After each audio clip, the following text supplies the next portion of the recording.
hanya saja mendatangkan Allah atas engkau al-warida, cahaya, agar engkau dengan cahaya itu datang kepada Allah.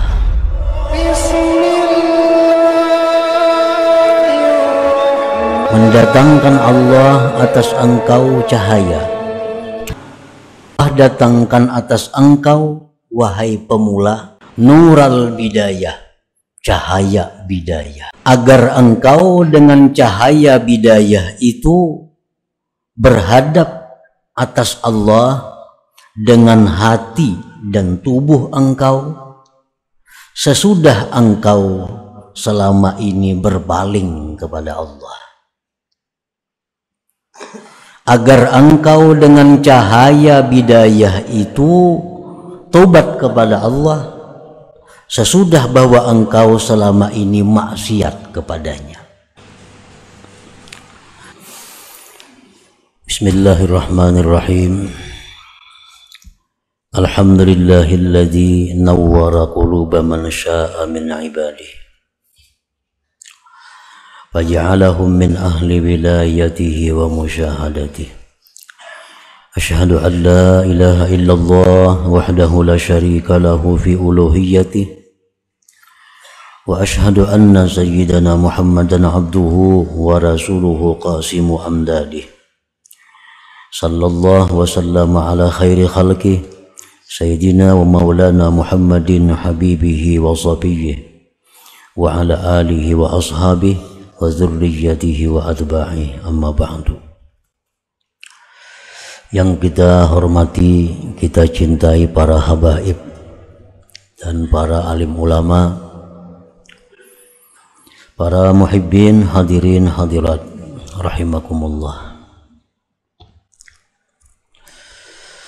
Pertama-tama kita memanjatkan puji dan syukur kehadirat Allah yang telah mengumpulkan kita bersama-sama di tempat yang penuh berkah dan rahmat ini. Dan mudah-mudahan Allah selalu mengumpulkan kita di tempat yang seperti demikian ini. Salawat dan salam kita haturkan kepada junjungan kita Nabi besar Muhammad sallallahu alaihi wasallam dan kepada seluruh keluarga, para sahabat, zurriyat dan pengikut beliau. Al-hikmatu tsaniyatu wal khamsun min al-hikamil ataiyah. Qala al-imam Ahmad ibnu Athaillah as-Sakandari rahimahullah wa nafa'ana bi ulumi. Hikmah yang ke-52 dari Al-Hikam Al-Ataiyah. Berkata Imam Ahmad bin Athaillah as-Sakandari rahimahullah, innama awrada alaika warida, innama awrada alaika al-warida litakuna bihi alaihi warida, awrada alaika al-warida liyusallimaka min yadil aghyar wa yuharriraka min riqqil athar, awrada alaikal warida liyukhrijaka min sijni wujudik ila fadai syuhudik. Yang artinya hanya saja mendatangkan Allah atas engkau al-warida, cahaya, agar engkau dengan cahaya itu datang kepada Allah.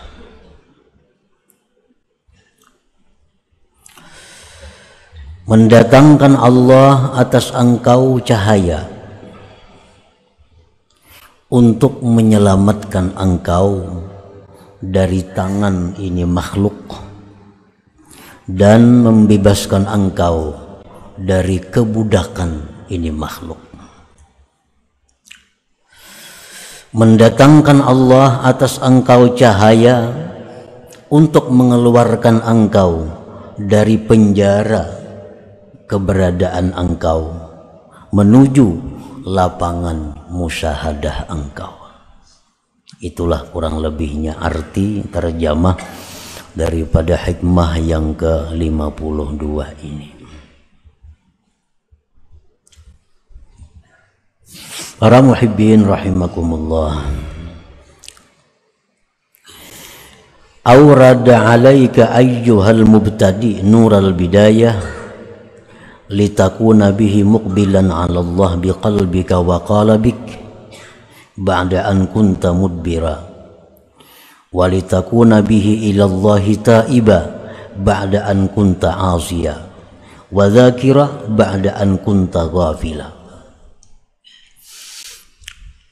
Allah Subhanahu wa ta'ala mendatangkan kepada engkau, wahai orang yang pemula, Allah datangkan atas engkau, wahai pemula, nural bidayah, cahaya bidayah.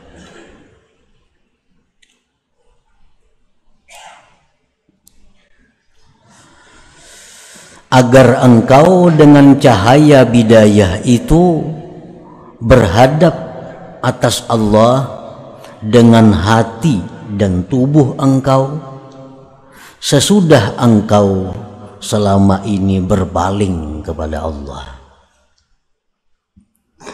Agar engkau dengan cahaya bidayah itu tobat kepada Allah sesudah bahwa engkau selama ini maksiat kepadanya, dan agar engkau dengan cahaya bidayah itu ingat kepada Allah sesudah bahwa engkau selama ini lupa dan lalai kepada Allah. Nah, para muhibbin rahimakumullah, ada manusia yang mana manusia ini lari daripada Allah. Orang ini 100% kehidupannya itu untuk urusan-urusan duniawi. Orang ini hidupnya 100% hanya menunaikan nafsu kesenangannya. Nah, lalu orang ini diberi Allah nurul bidayah. Diberi Allah nurul bidayah. Maka orang tersebut berbalik menghadap kepada Allah dengan hati dan tubuhnya. Orang yang selama ini maksiat kepada Allah, orang yang selama ini suka berbuat dosa, begitu diberi Allah nurul bidayah ini, maka dia tobat kepada Allah. Dia kembali kepada Allah. Orang yang selama ini lalai kepada Allah, begitu diberi Allah orang ini nurul bidayah, maka orang ini selalu ingat kepada Allah Subhanahu wa ta'ala. Para muhibbin rahimakumullah,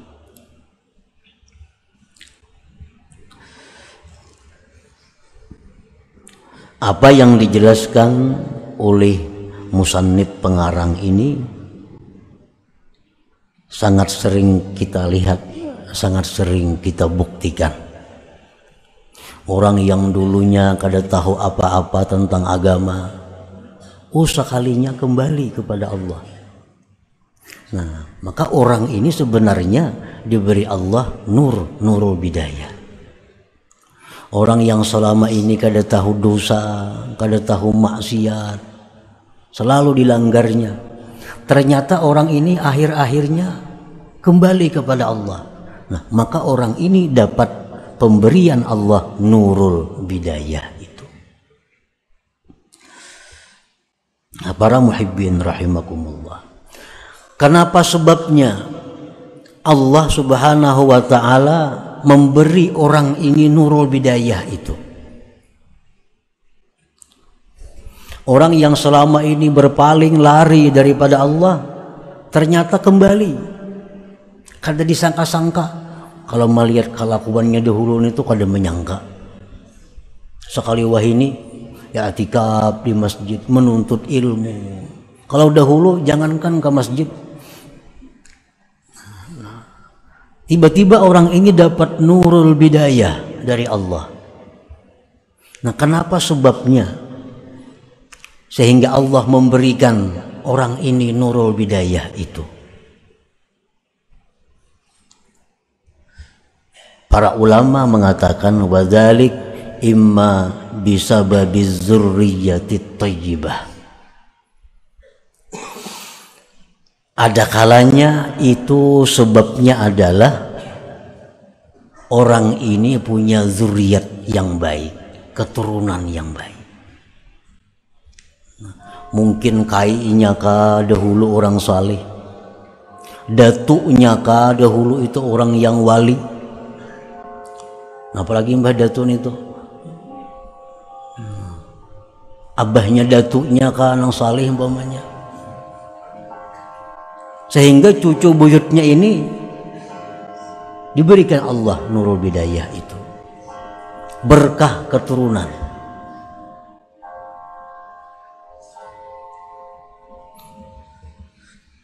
Allah Subhanahu wa ta'ala di dalam surat Al-Kahfi ada menceritakan tentang demikian itu. Dan Rasulullah sallallahu alaihi wasallam bersabda, "Innallah yahfadus salihah bi sab'atin min dzurriyyatihi." Hadis ini dibuat dalam tafsir Al-Qurtubi. Sesungguhnya Allah Subhanahu wa ta'ala memelihara orang saleh itu pada 7 generasi keturunannya.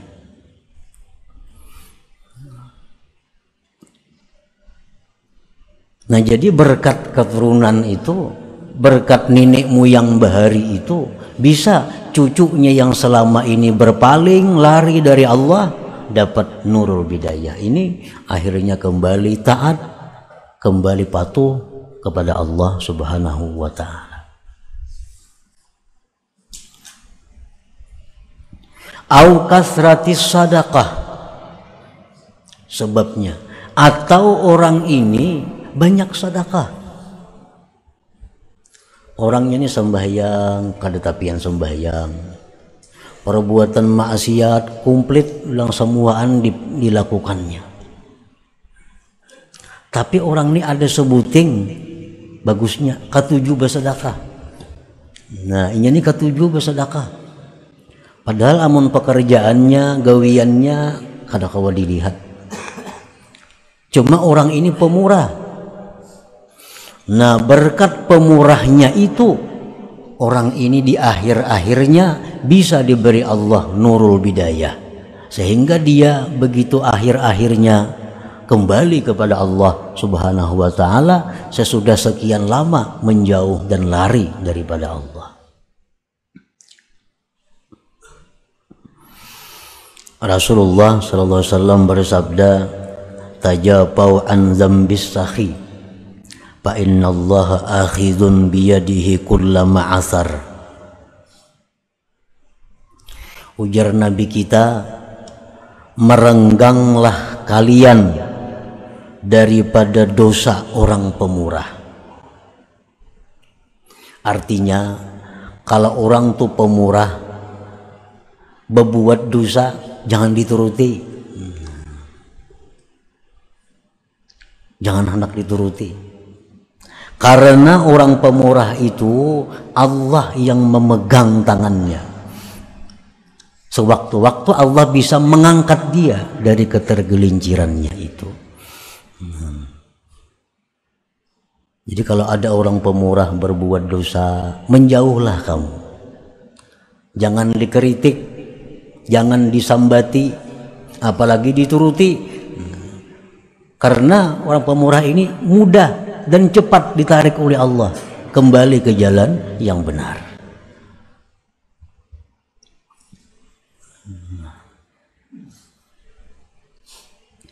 au hubbis salihin, atau cinta orang saleh.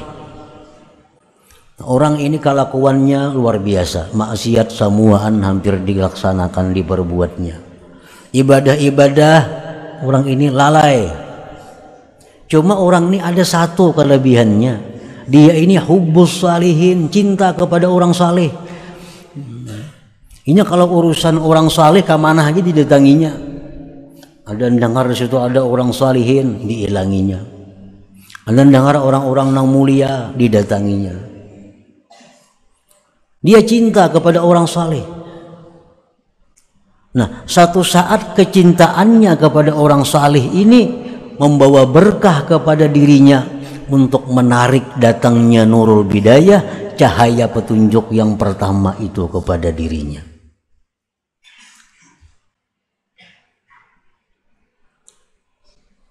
Orangnya sembahyang gin kada, sembahyang kada, puasa kada. Tapi kalau orang saleh maka menyuruhinya kemana aja nyakun. Di mana ada orang saleh, kuburnya didatanginya. Nah, ini orang berkat kecintaannya kepada orang saleh itu mengundang nurul bidayah datang kepada dirinya itu.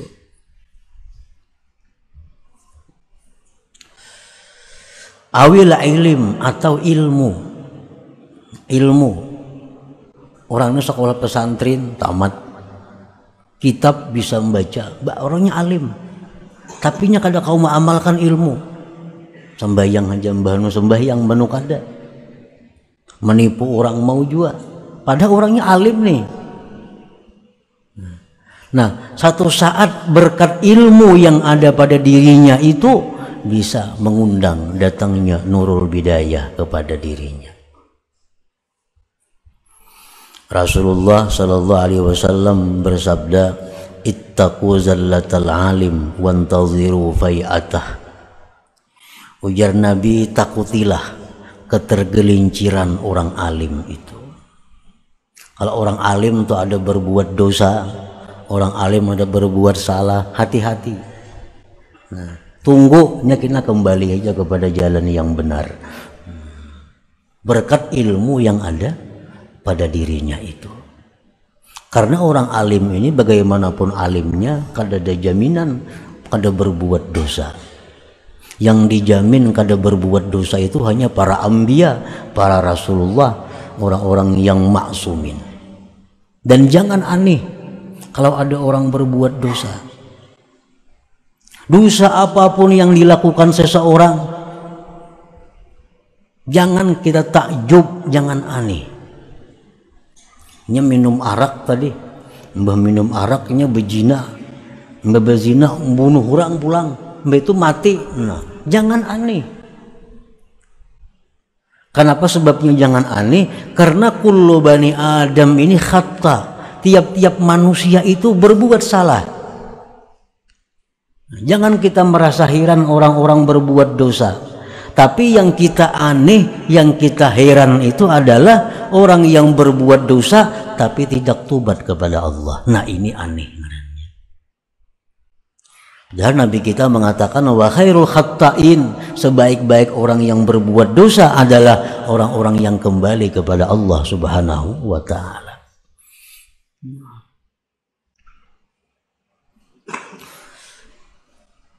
Au du'a'is salihin, atau karena doa orang saleh. Karena doa orang saleh. Nah, ini orang ini maksiat sudah luar biasa. Cuma nang kuitan nang abah ni rajin, ada orang saleh nah doakan anak ulun si anu ngarannya. Ada terdengar orang saleh doakan anak ulun si anu kelakuannya kada kawa diurus. Ada terdengar orang saleh nang abah ni ka situ kamari mintakan banyu, minta doakan kepada orang saleh. Nah, akhirnya ini bisa mendatangkan nurul hidayah, nurul bidayah kepada orang tersebut.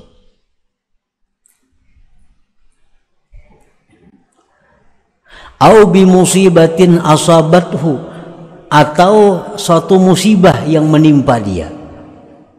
Ini orang nih kelakuannya macam-macam maksiat, dapat musibah, hartanya habis, awak dulu sihat garing. Nah, bisa sadar orang ini. Nah, bisa dia sadar, datang nurul bidayah kepadanya, maka dia tobat dan kembali kepada Allah. Nah, para muhibbin rahimakumullah.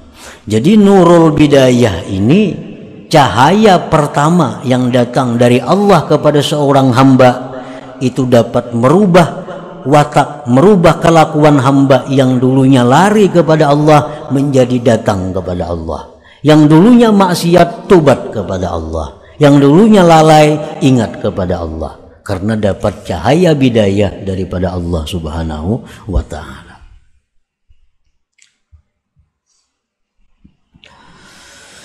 Aurada alaika nural wasatiyah litakuna bihi mustaghilan bidhikrihi ta'ala mustaghilan bil a'malis salihat mu'tamidan 'ala Allah muhibban lahu.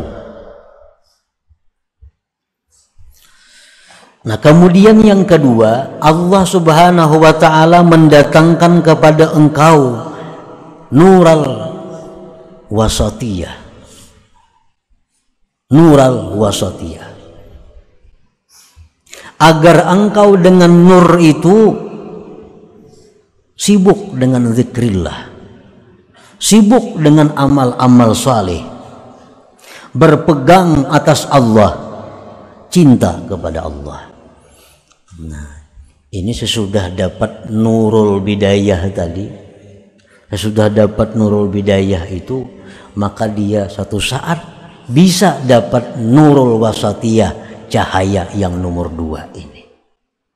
Bila orang dapat cahaya yang nomor 2 ini, maka orang ini kesibukannya hanya urusan amal saleh.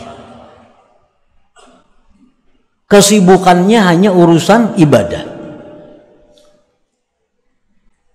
Waktunya artinya habis untuk ibadah. Ini kalau sudah orang dapat nurul wasatiyah ini. Kada ada sibuk urusan duniawi, kada ada sibuk urusan perdagangan, kada ada sibuk urusan pertanian, kada ada. Sibuknya orang ini hanya ibadah. Nah, ini sudah lebih tinggi daripada yang pertama tadi.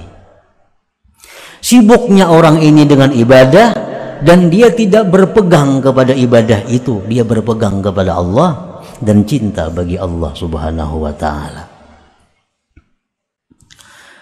Nah, wadalik yang demikian itu imma ada kalanya bisa babit taubatis shadiqah wa kasratiz zikri wat tafakkur, orang ini dapat cahaya wasatiyah ini sebab taubatnya yang benar.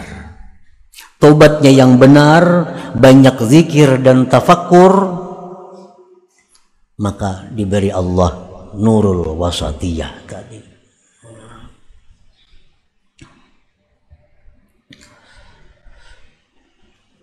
Kan yang pertama tadi nurul bidayah datang kepada orang, maka selama ininya maksiat, lalu ingat tobat,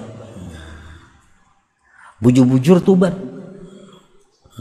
kada separuh tobatnya tuh, tobatnya tobat yang menyeluruh, tobat yang benar.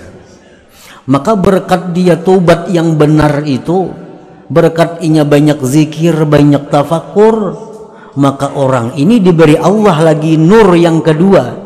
Maka dengan nur yang kedua itu dia menjadi orang yang sibuk dengan ibadah, cinta kepada Allah dan berpegang kepada Allah.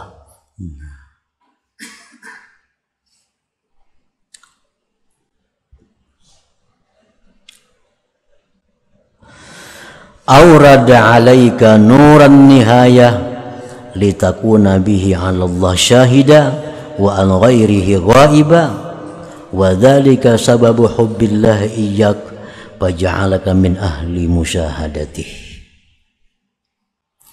Sesudah nur yang kedua ini datang kepada dirinya, maka dia jadi orang yang sibuk dengan amal-amal saleh. Allah beri lagi nur yang ketiga. Nah, maka dengan nur yang ketiga ini dia bisa musyahadah kepada Allah Subhanahu wa ta'ala. Dia melihat sesuatu selalu ingat kepada Allah. Dia mendengar sesuatu selalu ingat kepada Allah. Dia merasakan nikmatnya sesuatu ingat kepada Allah. Dia merasakan pahitnya sesuatu ingat kepada Allah. Nah ini kalau yang ini sudah dapat nurun nihayah. Orang seperti ini orang yang sudah dapat cahaya yang ketiga dari Allah Subhanahu wa ta'ala. Dan mendapatkan cahaya yang ketiga ini adalah semata-mata hubbullah iyyahu, cintanya Allah kepada dia.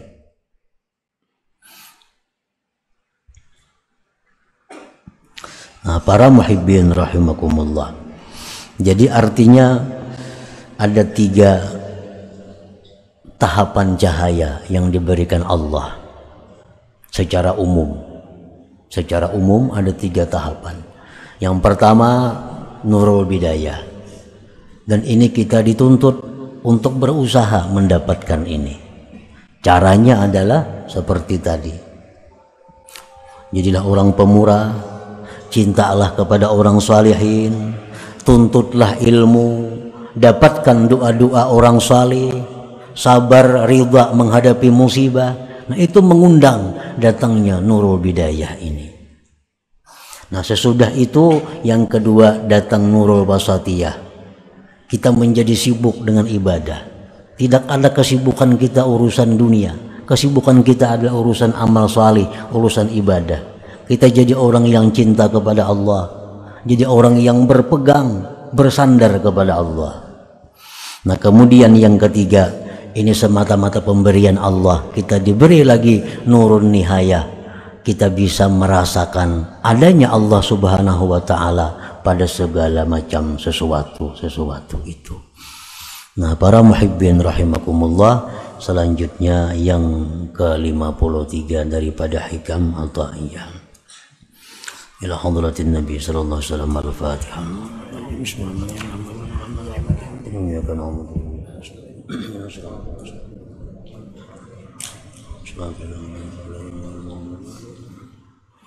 Ya Allah biha, ya Allah biha, Allah bi husnil khatimah. Ya Allah biha, ya Allah biha, Allah bi husnil khatimah. Ya Allah biha, ya Allah biha, ya Allah bi husnil khatimah. فيا أيها الراجون منه شفاعة صلوا عليه وسلموا تسليما.